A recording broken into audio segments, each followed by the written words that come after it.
is who it was. Yeah. I was getting them on my phone, but of course, all right, it's 9 o'clock. It's 9 o'clock.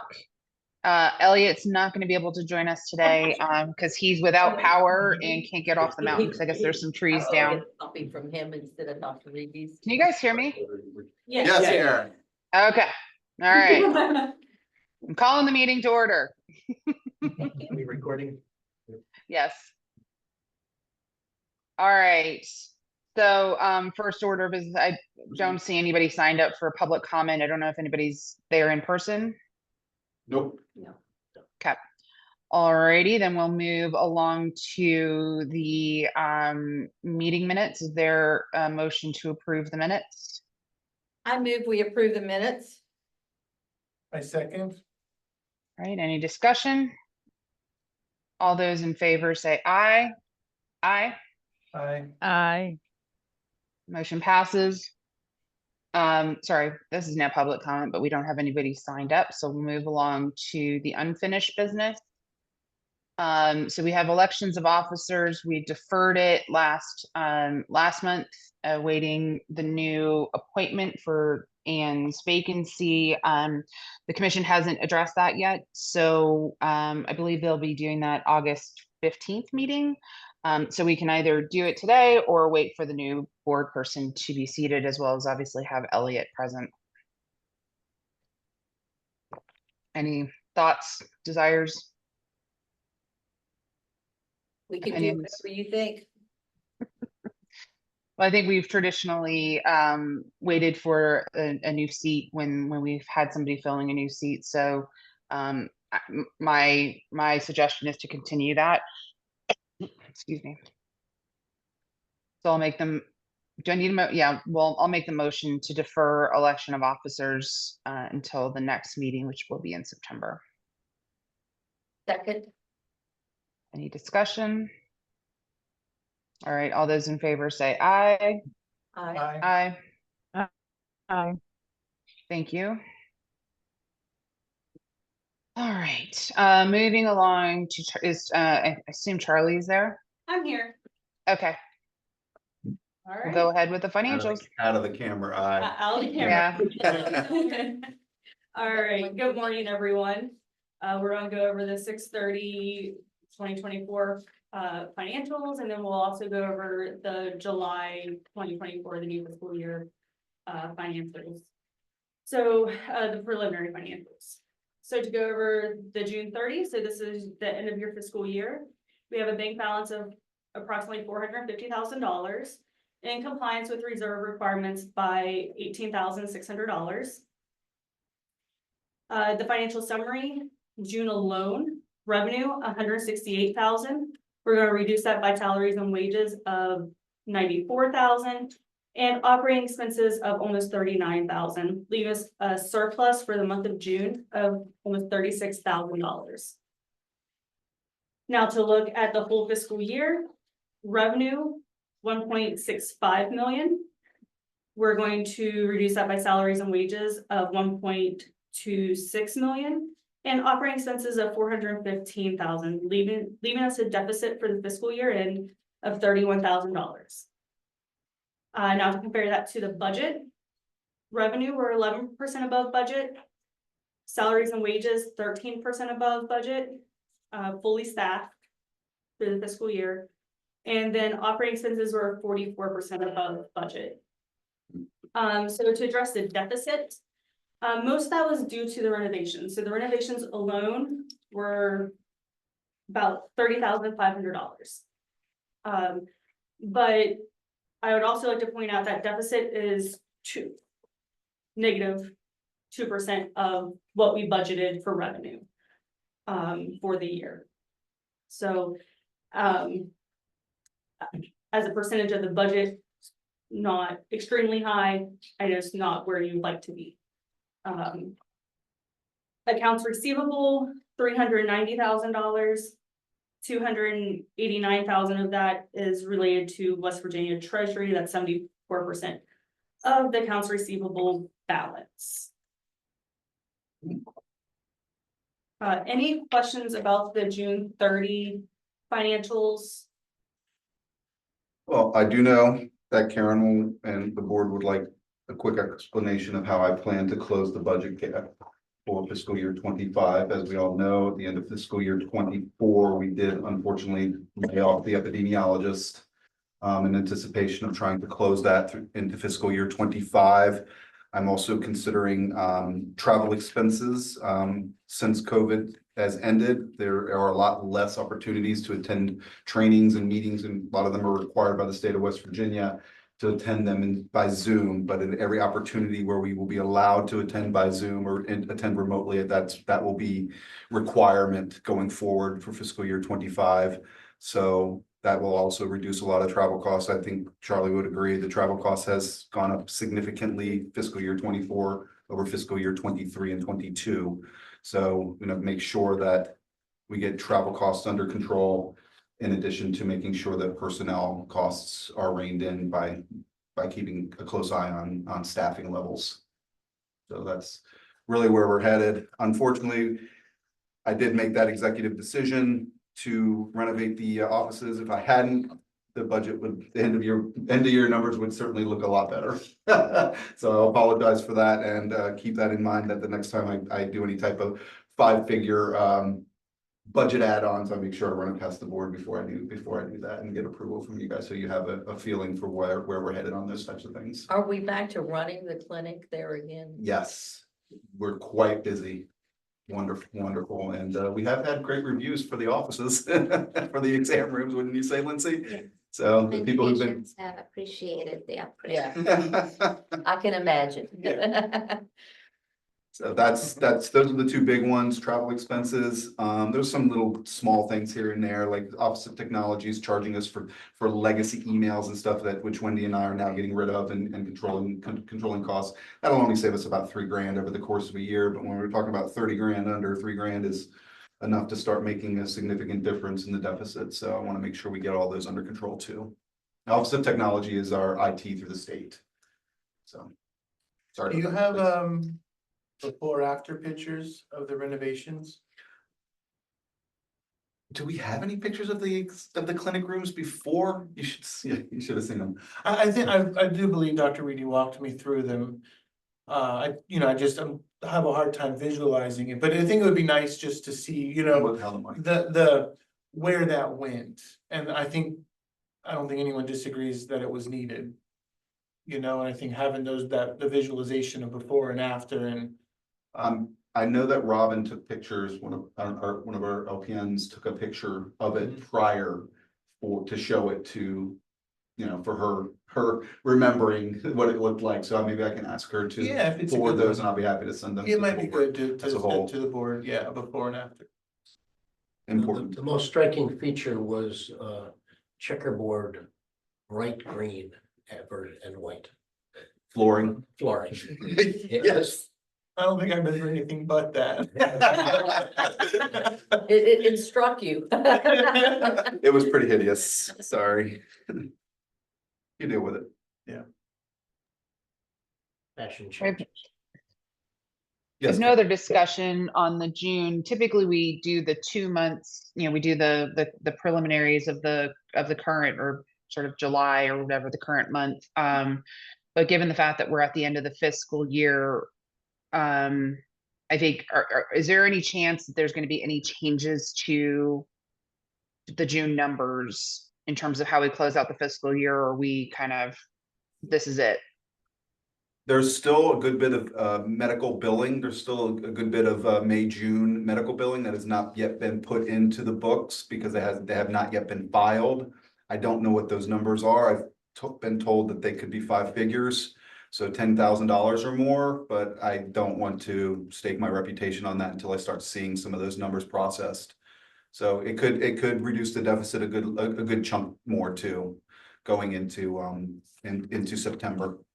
Okay, so I'm wondering if we maybe delay the acceptance of the June numbers until we have a more final, as you have some of those specifics come in, especially since we're in deficit. If it's going to reduce it, then I think that might be mindful of it might be prudent for us to do that. I agree, and I agree too. you should stop reading my mind. Okay. All right, well, Zoom technology can do these days. all right, then we'll defer vote on accepting the financials until next month for June so that we can move, and then we can just move into the July, obviously the first month of the new fiscal year. All right, so Amber is going to present the July 2024 financials. Cool. So these are preliminary. Hello, so as of July, we are 8% through the year. We have a unreconciled bank balance of 364,000. However, current bank balance is 529,000, which actually puts us within our reserve requirements. So although it said it's on here, it's not, as of today, we are. Quickly, I just wanted to make sure that this number was from last week. Since that time, we've had a deposit from the state of West Virginia in excess of $100,000. Yeah. And another deposit of almost $60,000 that has yet to hit the books. For July and of course the fiscal year to date, you have a revenue of 140,000. Salaries and wages, 103,000. And operating expenses of just under 8,000. For a current surplus of 29,475. Revenue year to date is 1% above budget. Your salaries and wages are actually on target. And your operating expenses are 6% below. Yeah. Current account receivables is 462,000.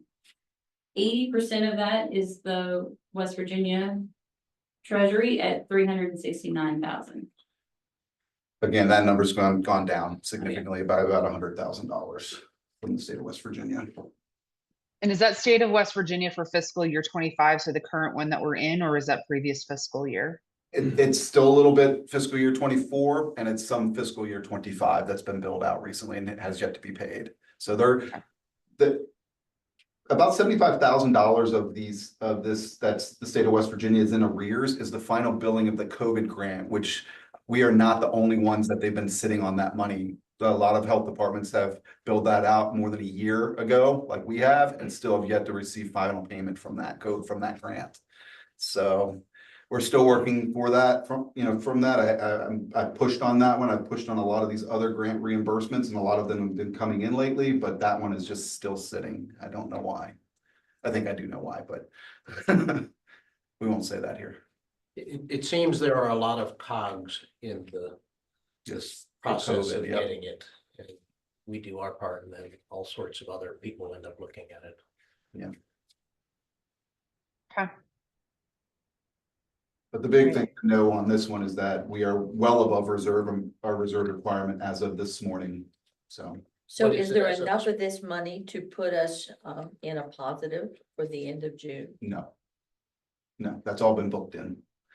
We would have to book new revenue in, and that would only be an outstanding insurance billing. Okay, So I don't think it's going to cover that 30,000, but it'll definitely close the gap a little bit.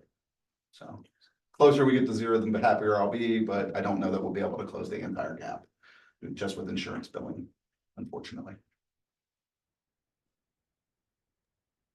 Any other questions on the July financials? None. All right.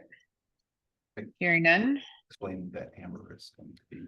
Oh, yeah, so from now on, Amber's gonna start presenting your financials. I'll be here for a few meetings. To help with the transition, but Amber will be taking over your presentations.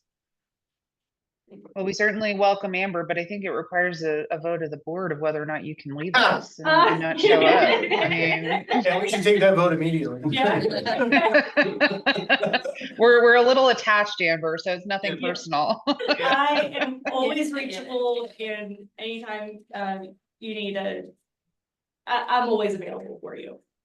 All right, we'd like your home address and Okay. I'm just kidding, I'm I'll kidding. leave it to you. Welcome to the team, Amber. Yeah, Thank you. Thank you all. thank you both. thank you. Drive safe. Will do. All right, I think we've already skipped over the election of officers item and deferred to next month. So then moves us right into the agency activity report. So threat preparedness. Yeah, so one thing that I have to do actually today, would be that we're doing the shooter exercise. For the health department, we're doing that one today. The main idea behind it is both is to test the employees and basically see how they react Maybe to I'll a watch. situation like this. And with the, especially with testing the run, hide, fight idea. And we were working with the Jefferson County Sheriff's Department to do this. They'll be using blanks and simulated rounds, to make it as realistic as possible. But yeah, I mean, that's our main things that we're gonna be testing it, starting at 1 PM today. We have a couple other people from the state side that are actually gonna be kind of sitting in as simulated patients. But that is the biggest thing that we're gonna be doing today. Besides that, not much else. Still kind of registering for the IAM conference in Colorado. But besides that. Mention the fair. Oh, and that's right, correct. The fair, we also do have coming up 2 weeks, or it's next Sunday, actually. And we're gonna be setting a booth there. We got some new stuff to give out to the public for the health department, but we're kind of getting some staff together to sit at the table, kind of discuss if anybody has any questions, answer their questions, have anything, any other like environmental health or clinical questions, we should be able to answer those. Come by and see us. Maybe bring food. Well. Yeah, that's bad.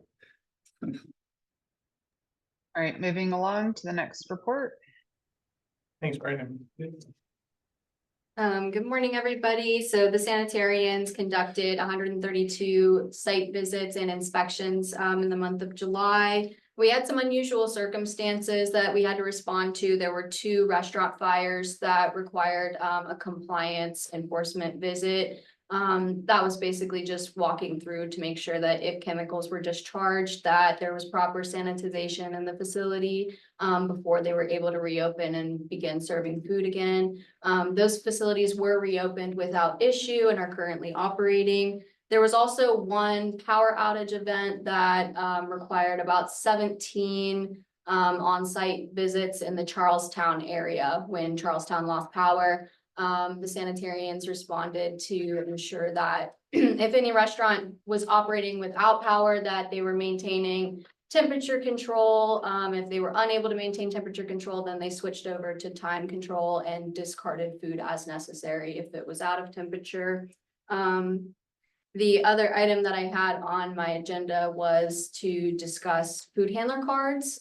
So that is, as you guys know, we do require food handler cards for every person that is preparing food in Jefferson County. That is following, our statewide suggestion, because we know that food handler cards and having trained and educated employees reduces the incidence of foodborne illness. What I'm looking at doing is potentially expanding and offering a statewide version of this card. So currently in the Jefferson County Board of Health policies, it's written that we will accept a Jefferson County issued food handler card or a statewide card. Currently, Jefferson County is only issuing the county-wide cards, but we as a county do not issue a statewide card. That's something that I would want to see change in the future. I'm not sure if it would require amending your guys' policies. Currently, as it's written, is that we accept a statewide card, so I don't think it would need an amendment, but it's just something that we would offer on our end of things. So I just wanted to bring it to your attention. Are we authorized to, sorry if you said this and I missed it. Are we authorized to issue statewide cards? Or is that what you're trying to expand to? Yeah, so the West Virginia Code allows us to issue both the county and the statewide cards.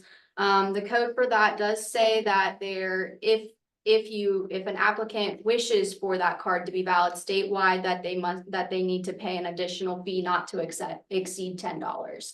So there may be in the future, we may need to look into adding a fee for that statewide, which is something that I would bring to the board for a vote at a future meeting. But I wanted to start the discussion and make you guys aware that as I look into this, this may be something you see in front of the board at a future meeting. How are we collecting from those fees? Because all of that is online, isn't it? Yeah, so we use, we partner with a website called statefoodsafety.com, and everything is done digitally. That's currently the only way that Jefferson County is issuing food handler cards. We don't have any on-site programs right now. Again, that's another thing I may look into changing, in the future, down the road a little bit more, but State Food Safety charges a $10 fee that they collect, and then we collect the remaining fee, which currently is $20. So the health department receives $20 per food handler card. And we average about 100 food handler cards per month. It's not Is like- there any difference between the county and the statewide training, or is it the same training? It is the same training, and then it's just basically whether or not they want it to carry across the county borders. Okay. Got it. Also, So that would make the cost of that $40 then. Yeah, if we added the additional $10 fee, it would be valid for 2 years. So you would get a 2-year card. It would be $10 fee for state food safety and then $30 for the statewide. Is So the total one that you're 40. doing now 2 years or one? 2 years. Is it? Right now, we only offer a 2-year card. You already have in place in the fees that you approved at the meeting, at the April meeting, I believe. You approved a food handler's card 1-year fee.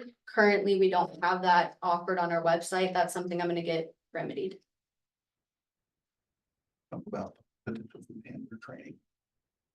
So you mean the on-site training that we're Yes. gonna do? So we are looking into, again, this is something that is gonna take a little bit more time and into developing, but we're looking into developing both a certified food protection manager class, which would probably be offered quarterly.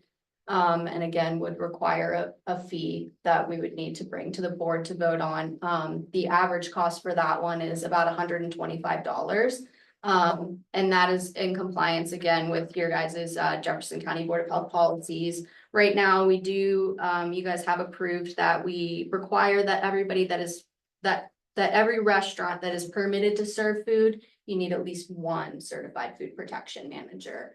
And that is on shift, I believe, food protection managers. Yeah, on premises. So when the food same is as a prepared. serve safe, basically. Correct, yeah. So we're looking into potentially offering that class on site here for residents in Jefferson County. Because right now, the only option is online. And obviously, as we all know, sometimes there's issues with accessibility to internet. Not all food workers have internet connection. They don't all have the ability to attend a virtual class. So we're trying to expand these educational opportunities to the residents of Jefferson County to make sure that we're serving them as best we can. But that'll all be down the road. But I just wanted to make you guys aware of it. Are you Thank you. aware that Food Pro was also offering them in person? Is that in this county? No, in Frederick, but. Oh, okay. But that's a distributor for most of the restaurants around here, and they were offering it. The last 2 that got it at the Ample, they did it actually at Food Pro. Oh, okay. Yeah, so Frederick, so somebody living here it's about a 40-minute drive or Well, so. and they might even be willing to come over here and help you do that. That was my Oh, that would be suggestion, is to fantastic, see yeah. if they would partner with you. Connections? I do. Well, I mean, I've lost a lot of those connections. They're still friendly to you, I'm sure. But I would think that they might even offer to help you do that, Yeah. that would be because they were fantastic. obviously offering for us to come over there. And the cost was much less. Okay, yeah. That would be great. Yeah, obviously the goal would be to provide this to the community at a cost that is accessible to as many food workers as we can. Because the goal is that we have educated, trained workers handling food that is going to create a safe atmosphere for these food restaurants. Very cool. Do you know, and it's probably not scientifically, but anecdotally, how much people, the restaurants that had to deal with the power outages there at the beginning of July, how much they lost versus how much they were able to save? Because I know the power was out for a pretty decent amount of time. Yeah, so there were a couple instances where, product had to be discarded. And that was because, we got to them and they were already out of temperature. But there were many cases where we were able to put into policy those for like deli stores, we're talking potentially hundreds of thousands of dollars in that product that they had out on the sales floor, that we were able to put that time policy on in order to make sure that they didn't need to discard it. So yeah, it was very valuable. And it was also really good community building for us to get out and kind of respond to this crisis and provide that on-site education to save those products, before they were discarded. So, yeah. But there was some loss. I don't know obviously the exact monetary value, but in many cases there was, it was very beneficial for the community to have us there. Yeah. Great. Thank you. Mhm. All right. If nothing else on the environmental side, we'll move over to clinical. Good morning, everybody. So for clinical side, this last month, our family planning was 46 patient encounters, breast and cervical cancer screening. We didn't have any sexually transmitted infections, 10 encounters, and vaccinations, 89. TB was 11. We're doing what's expected. Two things I did want to mention was since our main nurse practitioner has been out, we've had Chris Paling, a nurse practitioner, stepping in and helping us out for our family planning clinics. And thankfully that's been going well. She will not be able to do it long term. She's just doing as much as she can. We're hoping Leah will come back in. So, but we've been able to maintain our family planning clients, and I think that's been great. And then also yesterday we had a surprise inspection from the vaccine from the state, and we had no indication this was going to happen, but we did very well. They gave us an A+, and they were here for approximately an hour and a half or something. And our LPN Robin, she took care of everything in addition to all the patients that we had. And I'm just very happy to report that we did very well. Good job. Congratulations, that's Yeah. awesome. Good job. That's always anxiety inducing Yeah. when they show up, isn't it? Surprise. And Yeah. keeping Yeah, up you deal with it. the whole clinic kept running as if nothing was unusual, and it's good. Good deal. Wonderful. Do we have any idea when Leah might even be able to return? So the last I heard was she is planning to possibly come at the end of this month, but there is still, she has things that she has to get done before that's a definitive. But she's going to start slow when she does come back. That's all I know. Great. Thank you. Yeah, thank you. Pretty horrible. All right, we'll move over to health officer and then health administrator reports. So no big events in July. The mostly environmental type stuff, difficult transition, lots of things going on that were happening. All of these issues like the fires, the power outage, those are, in addition to handling them, there are opportunities for us to really look at our policies, how we're doing. Are the clients, doing a good job, or are there things that just happen? Obviously, power outages are not the restaurant's, problem, but it's goes well beyond, it's all hazards type stuff, and how we respond to disasters. This integrates with the threat preparedness, because there may be, a lot of future power outages or weather events that we, and dealing with one this morning, and board member couldn't make it today, and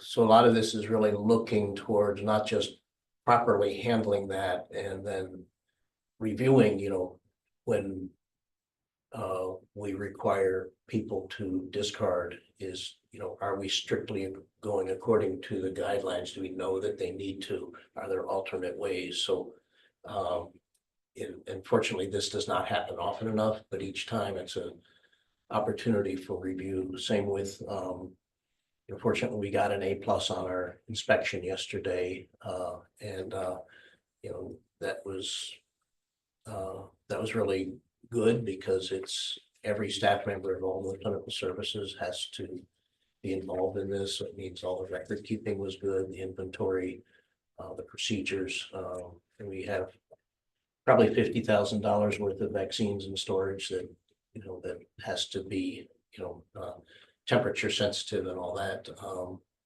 So it's good to get that pat on the back from the regulators. We did have the Commissioner of Health did visit last month and stopped in for about an hour and a half and sat down with the staff and just had a little bit of discussion, and it's helpful to make Charleston a little bit closer to us by him knowing who we are. Not that he didn't know how long the distance was, but when you drive it to come to, he was visiting each of the health departments, so it's like, this is 5 hours away. And, A long drive. That's one of the issues that gets into travel expenses, that when they have a meeting and say, oh, they'll make it closer in Flatwood or something, so okay, so it's 4 hours away. That's still for a morning meeting, you have to go up the night before, and we can't be asking our staff to leave it for the morning, and which means that for the non-exempt employees, they're leaving the day before, and if they're not here, it's 4 hours of their work day, and then the day here, and if it's an all-day meeting, then they drive it. So it's almost 3 days for a 6-hour meeting. Plus the lodging, the travel. It's different than if you're 2 hours away, which most of the population is. So those are kind of additional burdens, not to whine, but it is a problem with, there's always one meeting or the other that we could attend to. Though I think you mentioned didn't have many sexually transmitted infection last month. Actually, there are incidents coming up all the time. We have an open communication with the regional, about 9-county disease investigation specialist. This is a person who actually speaks to all the different people with STIs and does contact tracing, but he is reaching out with us. Sometimes we're helping if a person can't be seen in another health department, that we're partnering well with them. And there are concerns all the time about the number of syphilis cases is increasing nationwide, including locally. Mpox, we don't hear about anymore, but it's still a great concern.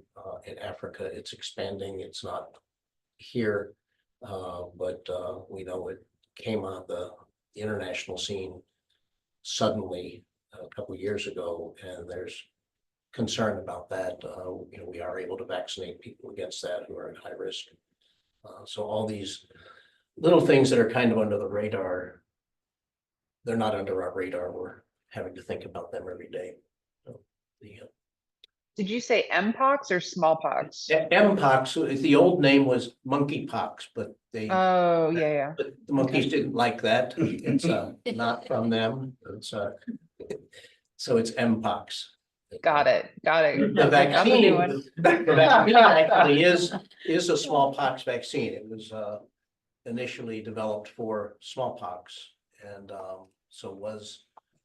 did exist, and so it is actually, if you look at it, it's a smallpox vaccine. So they're related. Got it. Any questions for Dr. Reedy? Yeah, just Yeah. just curiosity, with the fires and the emergency outages, do you guys do a formal, like, after activity report where you're actually sitting down and kind of post-morteming the event and looking for those opportunities? It sounds like you do it informally, but is there a formal process for that? The states look for that? So we do not have the formal after action report that we're documenting and sending off with the I know that, and please jump in and add, but with the power outage, because that involved so many customers and some of whom through the food safety program and they did talk with Bob Custer about, their concerns about, did they need to get rid of this stuff? What are the timeframes? And we also document Yeah. using our food inspection forms when they do go out to that facility. They categorize it as a compliance / enforcement visit. So that's what we would call some type of on-site action in order to document if the sanitarian were to require them to discard product. That way we do have a documentation of, okay, here's the reasoning why we're discarding it, so that if they were to, say that it was discarded unnecessarily, we have documentation to show why we recommended that action. And then if we instituted some sort of time control policy, meaning that they can hold that product out of temperature up to a certain number of hours, then we would document what the number of hours is and what time we started that. So that way they have that record and we know how long that product is good for. So yeah, we do document it a little bit, but as far as like the after action stuff, it's more informal. And we do, especially with unusual events, we do have discussion amongst the team so that each member learns the lessons. There was a natural gas leak in a store. It's like, what's the proper way to respond to that?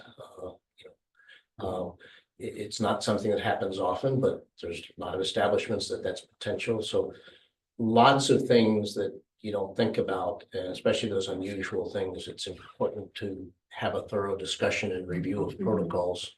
So Yeah, that's exactly what I'm talking about. It Yeah. sounds like that was done on all accounts. It's just kind of systematizing that to bolster policies moving forward, so that next time, it's kind of baked into the process. I was just curious. Well, and I don't know the sanitarian certification test, but typically what happens is there's all these minutia on there. But if you look over the course of 2 years, most of that minutia you've actually encountered in any locality. It's like, yeah, we see this and we see this and we see the fires. It's like, oh, we don't see many, but we've had a cluster over the last year, 2 years, and those are different sorts of things that's the learnable moment, is when you're in it, is you'll remember it. Same in medical care, you get something unusual and you share that information amongst yourselves and review what you did. It sticks compared to just learning about it, studying for an exam. And we do have, we have written policies that explain exactly what to do in some of these circumstances. Some of them are like a little bit more vague, so like the fire policy, we just kind of use the risk intervention policy, which addresses, what to do in a situation where there's unusual risk in a facility and how to address it. But we do have a policy that does specifically talk about power outages, and we also have resources that the sanitarians all receive before addressing that. Awesome. And often they occur outside normal working hours. I think most of the fires have been outside normal working hours. One of them was on the 4th of July holiday. And that becomes a stress for, or a test also is our emergency, them contacting the health department off hours. That does not always work perfectly, is the reality. And so we have to continue to say, oh, this was a problem. There are fortunately redundant systems that, people are able to get hold of us, but. One of the funnier things I recently learned was on that exact same 4th of July weekend, I was celebrating my father's 74th, 73rd birthday, 73rd birthday. And I was receiving calls from staff at Mountaineer Casino, which I believe is in the southwest corner of the state, right on the Ohio-Kentucky border. Evidently, our emergency after hours phone is listed on one of the state websites somewhere as the state emergency health department. Oh, phone really? number. So when they would call, I was picking up the phone, and I was like, yeah, I don't understand why you're calling me. And so I had to reach out to the administrator down there in McDowell County or wherever it is. I can't remember which county it was. And I reached out to her, and she was able to field those phone calls more accurately than I was. I was like, I don't even know where Mountaineer Casino is. I had to go on the internet and look it up. So it's like 8 hours away from here, 7 hours away from here. So it was pretty insane. But so if anybody asks you, that is, and it's our number, that's not the right number. All right, Gino? So don't have a lot to say. I will be updating the budget. I do have final state aid numbers finally. They increased it by about $7,400. So a little bit of a bump. At the same time, they reduced the threat prep grant by $10,000. So, you know, Is that annually or quarterly? for the year. For the year, yeah, so, and it is also possible that that state aid number goes up again a little bit more as we move a little bit further away from, or a little bit further into, getting all of that Department of Health under control and all the changeover from being split apart from the DHHR, so there's some changes in the future with state aid, but as of right now, they're expecting about a $7,400 increase for the Jefferson County Health Department and state aid. So quickly also, I think the fact that we are able to easily pass these surprise inspections from the state is an indication that we've hired the right people. Having a full staff is a real good indication. This is a real good indication that having a full staff has put us in a position to be able to handle the demands of the community right now. So put in a good word for the county commission when it's budget season in January and February, that they help us out a little bit more financially so that we can continue to stay fully staffed. So that's all I have to say about that.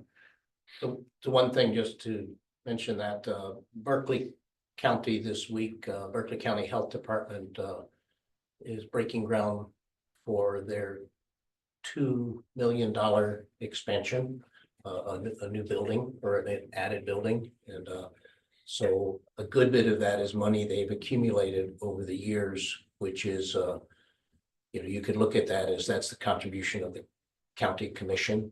They've accumulated this money by all the different sources. So good for them. Yeah, good for them. But then, of course, comes with that, you have to expand your services to fill the rooms.